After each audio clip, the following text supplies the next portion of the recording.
ৰাতি 12 বজাত আহি পালো আমি কষ্টভঞ্জন হনুমান দাদাৰ ধাম মন্দিৰৰ হোৱাইট হাউছত ৰুম খালী নাছিলে কাৰণে আমি ওচৰতে হোটেল ৰুম এটা লৈ ললো ৰাতিপুৱা 4 বজাতে গা পা ধুই মিলি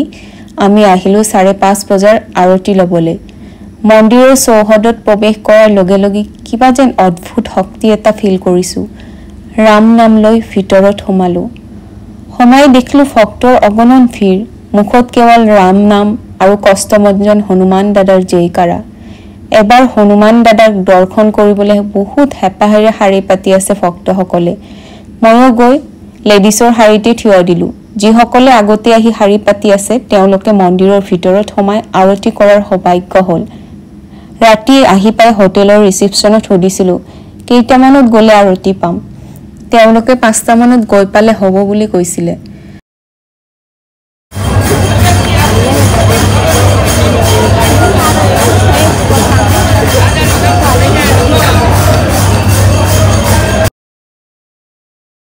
মোৰ নিজৰ ওপৰতে খং উঠিছিলে মই কিয় মন্দিৰৰ ভিতৰত বহি আৰতি কৰিব নাপালো দাদাৰ মানুহজনক ক'লো যে ৰাতি ইয়াতে মন্দিৰৰ দৰজাৰ মুখতে শুই থাকিব লাগিছিল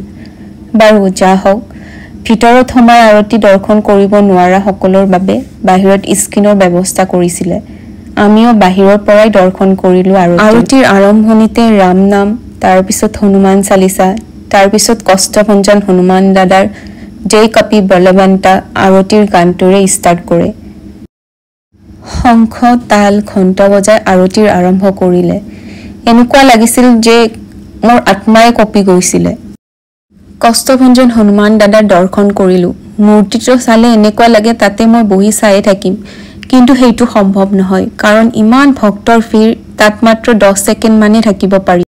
গোপালানন্দ স্বামীয়ে 19th centuryত কষ্টভঞ্জন হনুমানজীৰ মূৰ্তি বনাইছিলে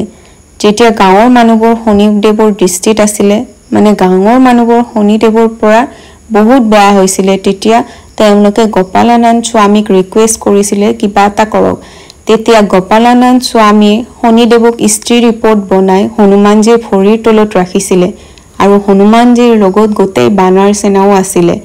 এইটো মন্দিৰত আহিলে মানুহে সকলো ধৰণৰ কষ্টৰ পৰা মুক্তি পায় সেই কাৰণে এইটো মন্দিৰক কষ্টভঞ্জন হনুমানজী বুলি কোৱা হয় আকৌ মনটো নামনা কাৰণে খিৰিকীখনৰে চালো সিকিউৰিটি গৰাকী আহি পৰ্দাখন টানি খিৰিকীখন জপাই দিলে সাৰংপুৰ হনুমানজী বুলি ইউটিউব চেনেল এটাও আছে তাত গৈ লাইভ আৰতি দৰ্শন কৰিবও পাৰে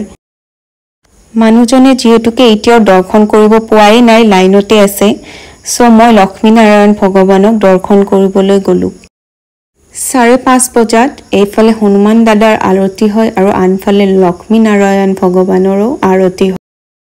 ইয়াতে গোপালানন্দ স্বামীৰ লগত কষ্টভঞ্জন হনুমান দাদাৰ ফটোখনো আছে আৰু লগতে অখণ্ড জ্যোতিও জ্বলাই থৈ দিছে এইটো হৈছে ডোনেশ্যন কাউণ্টাৰ মানুহে 10 টকাৰ পৰা 1000 টকালৈ যোনে যিমান দিব বিচাৰে ইয়াতে দিব পাৰে লগত প্ৰসাদ কাউণ্টাৰটো আছে ৰিসিপ্টখন লৈ ডোনেশ্যন দিয়াৰ পিছত প্ৰসাদত লৈ ল'ব পাৰে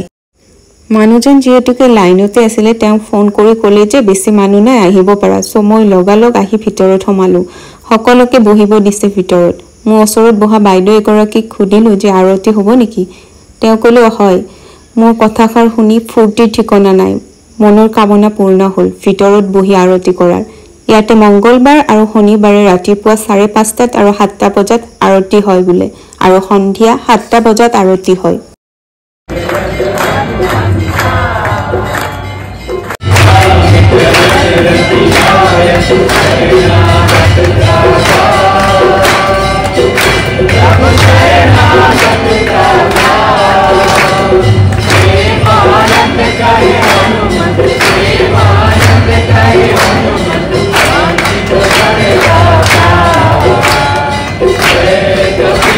হনুমান দাদাৰ বস্ত্ৰই হওক বা ডেকোৰেশ্যনে হওক সকলো ভক্তই ইয়াতে মৰম হিচাপে দিয়ে ময়ো এখন গামোচা লৈ গৈছিলো তেওঁক দিবৰ কাৰণে আৰতি কৰি উঠিয়ে আমি ফজানলৈটো চাব গলো ৰাতিপুৱা ব্ৰেকফাষ্ট আৰু দুপৰীয়া লাঞ্চ আৰু ৰাতি ডিনাৰৰ ব্যৱস্থা ফ্ৰীতে ভক্তক খুৱায় আৰু আমি ব্ৰেকফাষ্টত পোহা খাবলৈ পালো প্ৰায় 40,000 কোটিৰে এইটো ফজানলৈটো নিৰ্মাণ কৰিছে ইয়াতে ডাঙৰ ডাঙৰ 4টা ডাইনিং হলৰো ব্যৱস্থা আছে প্ৰায় 4-5,000 ভক্ত একেলগে ভোগ গ্ৰহণ কৰিব পাৰে ইয়াতে খাদ্য হাই টেকনলজিতে বনোৱা হয়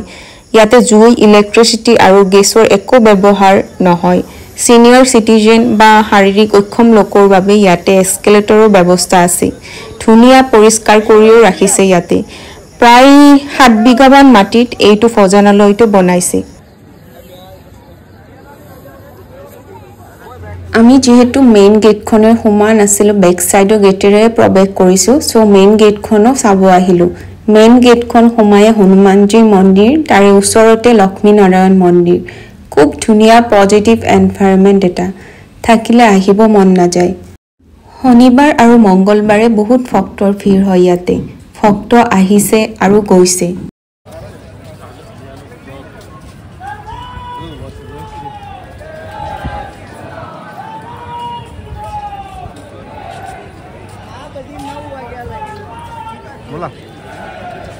মন্দিৰৰ পৰা ওলাই অহাৰ ইচ্ছা একেবাৰে নাছিলে এইটো হোৱাইট হাউচটো হ'ল মহাৰাজ কেইজনৰ মানে যি কেইজন মহাৰাজ মানে পুৰোহিতে কষ্টভঞ্জন হনুমান দাদাৰ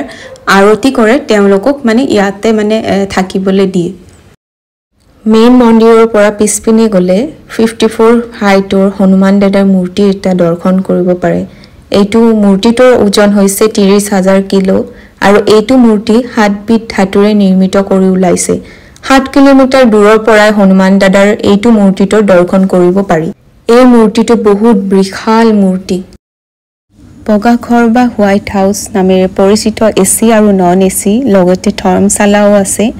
গ্ৰুপত আহিলে ইয়াতে থাকিবৰ কাৰণে ব্যৱস্থা আছে এইখন হৈছে ধাৰ্মিক ষ্ট'ৰ ইয়াতে সকলো ধৰণৰ পূজা সামগ্ৰী পোৱা যায় লগতে হনুমান দাদাৰ ফটোও পোৱা যায় কষ্টভঞ্জন হনুমান মন্দিৰত আহিলে মহাৰাজে ইয়াৰ পূজা কৰি সকলো ধৰণৰ সমস্যাই দূৰ কৰে যেনে ধৰক ভূত প্ৰেতৰ বাধাই হওক বা কলা যাদুই হওক বা মানুহৰ বেমাৰ আজাৰে হওক সকলো সমস্যাৰ পৰা নিৰাময় পায় ওম নমো হনুমতে হায়াভঞ্জনায় সুখম কুৰু ফট স্বাহা এইটো হৈছে কষ্টভঞ্জন হনুমান দাদাৰ মূল মন্ত্ৰ আৰু এইটো পাৱাৰফুল মন্ত্ৰটো ইয়াতে নন ষ্টপ চলাই ৰাখে গুজৰাটৰ বটাদ জিলাৰ সাৰংপুৰ নামে গাঁৱত এই কষ্টভঞ্জন হনুমান দাদাৰ মন্দিৰটো আছে বটাদ জংচনৰ পৰা কষ্টভঞ্জন মন্দিৰলৈ আহিলে প্ৰায় আধা ঘণ্টামান লাগে আৰু এয়াৰপোৰ্টৰ পৰা কষ্টভঞ্জন হনুমান দাদাৰ মন্দিৰলৈ প্ৰায় 5 ঘণ্টামান লাগে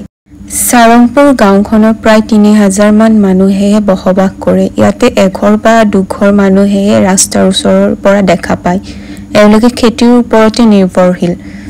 ৰাতি আন্ধাৰ হৈ আছিল কাৰণে একো দেখা নাছিলো এতিয়া ভালদৰে দেখিছো যে সম্পূৰ্ণ গাঁও এখন পজিটিভ এনাৰ্জি এটা লগত লৈ আকৌ আহাৰ আখাত আমি গৈ আছো এতিয়া আহমেদাবাদৰ পৰা মুম্বাই এয়াৰপোৰ্টলৈ এয়া বৰষুণো দিছে ৰাস্তাতে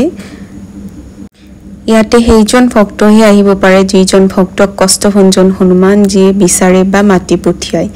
মই কোৱা কথা নহয় ইয়াৰে মহাৰাজজীয়ে কোৱা কথা এবাৰ সকলোৱে আহি চাব